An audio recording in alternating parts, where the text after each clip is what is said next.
Welcome to the Encouragement for Work podcast with your host, Mark Griffin, founder and owner of In His Name HR. Each week, Mark interviews nationally known thought leaders from corporate America, higher education, churches, and ministries. His goal is to bring you great ideas that help engage your employees, shift your culture toward higher performance, and increase employee loyalty at the organization you lead. Each episode features an idea or process that's made a tremendous impact on employees and employers alike. Now sit back, relax, and listen in as he delivers encouragement today through this episode's special guest. Hello, and welcome to the Encouragement for Work podcast. I'm your host, Mark Griffin, and today I am just so very excited to have my good friend Ben Connor on our episode to talk about benefits. Benefits is something that just continually comes up in the realm of human resources. We want to improve healthcare benefit costs for all of our clients, but also for all of our listeners. So Ben, welcome to the Encouragement for Work podcast. Can you let our listeners know a little bit about yourself, your background? Yeah. Thank you. Ben Connor, CEO of Connor Insurance. We're located in Indianapolis, Indiana. We're actually a third generation family business that does insurance consulting and employee benefits. Obviously, we're going to talk about today, commercial insurance as well as personal insurance. So I lead our employee benefits practice. We have 60 employees. So, we're not a large national insurance agency by any stretch of the imagination, but we are a very effective local regional insurance consulting practice that is growing across the country because of the problem that exists in healthcare and our approach to solving that. So I've been in this industry for 15 years, particularly. I would say before that, there was about 3 years where I was just trying to figure out which direction was up. Sure. But been in the industry in depth for 15 years and have a ton of experience with just really seeing how this industry works. And then just saying, this can't be how healthcare is delivered to the American public. We have to do something different. So that's really been our journey for the last 10 years of how we have transformed the acquisition and delivery of healthcare and health insurance by employers for their employees. And it's been a heck of a ride. We're having a lot of fun and we're solving a lot of problems too. It sure has been a heck of a ride because a lot of changes have occurred, and I'm very close to medical insurance and the medical industry. My wife is a radiation oncology nurse. Many of our listeners know that. We've talked about the medical situation in the United States. One thing that Ben and I were collaborating on when we decided to come up with the topics was really how does HR, finance, and accounting all work together? And the reason why we're talking about that is we literally had a client a couple years ago that the accounting department, the CFO, wasn't working with HR. They were doing their annual changes to their benefits, and before you knew it, they were hundreds of thousands of dollars over costs. They clearly didn't know what they were doing. The HR department thought finance was doing something. Finance thought HR. And as a result, the broker that they had took advantage of them. So why don't you shed some light to our listeners on our first key discussion topic, ensuring collaboration between HR, accounting, and finance? Yeah, and I think what you described is so frequent in most circumstances where you come to this renewal cycle and there is people are coming to the table with their own interests. HR is, how do I protect benefits for my people? How do I protect their paycheck? The CFO is saying, how do I make sure that this doesn't break the budget for the company? How do we make sure that, the company can be protected financially? And it's just this real unfortunate circumstances where it's a zero-sum game. Someone's going to win and someone's going to lose. And that's how this has been delivered over the course of time. However, we have actually found that organizations where HR and finance work closely together with a strategic consultant, that broker consultant, Sure, they actually can have all of those things. If we're looking at healthcare appropriately, we can look to benefit deliverable that actually serves the needs of our workforce while making sure that our finances are protected. It doesn't mean that it's easy, and that's certainly not the case. This type of work is really, really hard work. However, it allows us to have collaboration into where there's a zero-sum game concept is eliminated, and really the organization, the corporation, picks up a lot of steam because there's alignment. There's alignment and purpose. We're caring for our people. We need our people to serve our clients, to serve our constituents, our community, whatever it may be. And if we can care for them really well, our people are going to thrive, and our bottom line is going to thrive too. So just creating that collaboration, which unfortunately right today, in today's circumstances, we usually don't see that, but No. the best clients we work with, they do. Yeah, it is a very difficult thing because many organizations, people work in silos, and that's where the issues arise. We got a call from a credit union about a year ago where they didn't catch the fact that the broker included some surgeries that are against the beliefs of the owners. And HR and the CFO, they dropped the ball. They allowed it to get into the plan, and it was too late. They were past the renewal stage. And that's what happens when people don't work together. It's paramount, especially now with what's going on in the world and how people are being a little bit devious with sliding things in. So let's talk about the next area, which is prioritizing the quality of healthcare versus cost. What are you seeing? What trends are you seeing? And what have been your experiences in this area?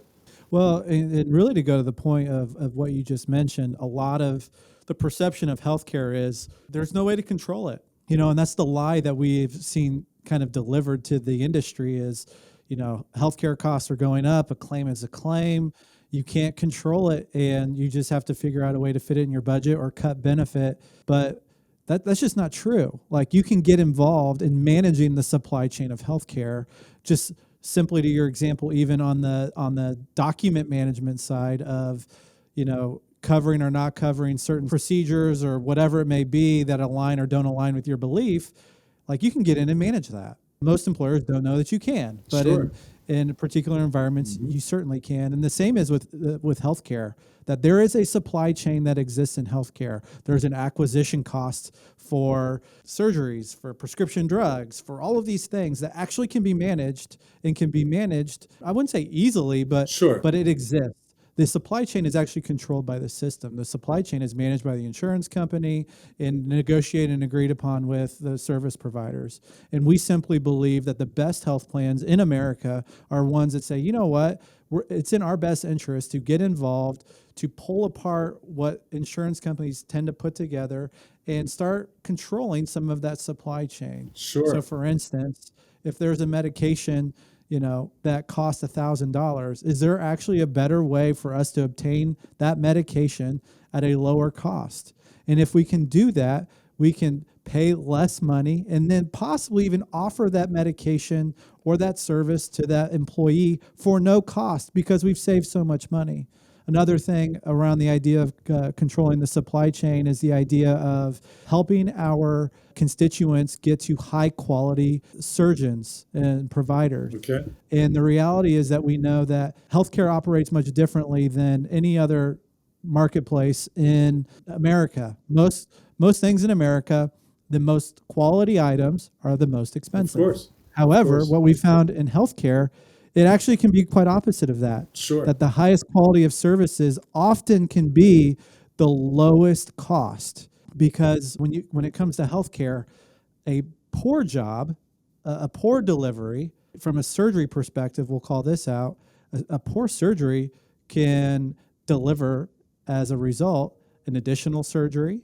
It can more physical therapy, more harm to the patient, which is ultimately more expensive than if the surgery was done correctly by an efficient provider and the recovery was smooth. So what we have found is if we can help employees or the American public get to high quality surgeons and providers, that the organization can pay less. Sure.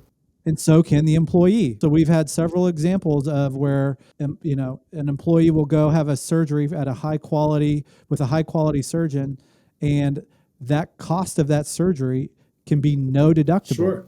Because if a traditional surgery costs $60,000 and a high quality doctor is $40,000, there's a difference there of $20,000. And could we pass along the Sure. $3,000 deductible? That's awesome. That's a great example to our listeners. Now, our last and final topic that we're going to be talking about is creating processes to hold your leaders accountable and developing scorecards. And this is like so important to IHN HR because we're all about metrics. We're all about KPIs. Listeners, there's all kinds of articles about developing KPIs on our website. Feel free to search through our past articles. We even have KPIs around human resources, days to hire, things of that nature. So let's talk a little bit about scorecards as we wrap this up, Ben. Yeah, so in the employee benefits realm, there's a lot of really good scorecards that exist around how do I know if I'm running a top health plan or where are areas of improvement that could exist. So one resource to even call out is an organization called Health Rosetta. They have a plan grader, which allows you to put in plan information that'll give you some KPIs of where you're winning, where you're succeeding in a high quality health plan, and where you're not. I mean, we can help people navigate that, but that's a great resource. Just some more KPIs is just understanding like how are we digging into this supply chain and what is our strategy? What is our ethos around how are we engaging all the elements of healthcare? How are we engaging primary care? What's our strategy around facilities and hospitals? What's our strategy around prescription drugs? And lastly, what's our strategy around hiring a quality consultant? How are we holding them accountable? What are the metrics and what is the strategy year over year that we want to hold them accountable to so that we're actually delivering results? So that'd be my recommendation for listeners when it comes to measurement from an actual tool to what do you think about making sure you have a strategy in all of those areas and making sure your consultant's accountable and following up with what's moving the needle, Wonderful. What's delivering a return for your employees. Thank you so much, Ben. Ben, we're out of time. We have to wrap things up. We try to keep things scheduled here. Our listeners have limited amounts of time. Is there anything that you would like to leave with our listeners before I wrap things up? Yeah, the last thing I would say is if you're managing the employee benefits program for your employer, it's a hard job. And I just want to encourage you to keep going and keep pressing because it really matters for your employees, and a quality outcome can not only protect their paycheck, but can also save their lives. That's wonderful. Ben, you've been a great guest. We appreciate your time here. Ben from Connor Insurance, God bless you. Listeners, have a great rest of your week. Bye-bye now. This episode of Encouragement for Work has been brought to you by Job Shepherd. Post-COVID-19 recruitment has been unquestionably hard for employers, with many struggling to find quality employees in the aftermath. Religious exempt employers have had an especially difficult time. Welcome to Job Shepherd, a platform that will change all of this for you. Job Shepherd was created to meet the demand by Christian employers, including ministries, camps, churches, colleges, and Christian for-profit companies in their search for qualified job candidates. Now, for a limited time only, employers post a job for free. Job seekers, come join us. You are always free. Learn more at www.jobshepherd.com.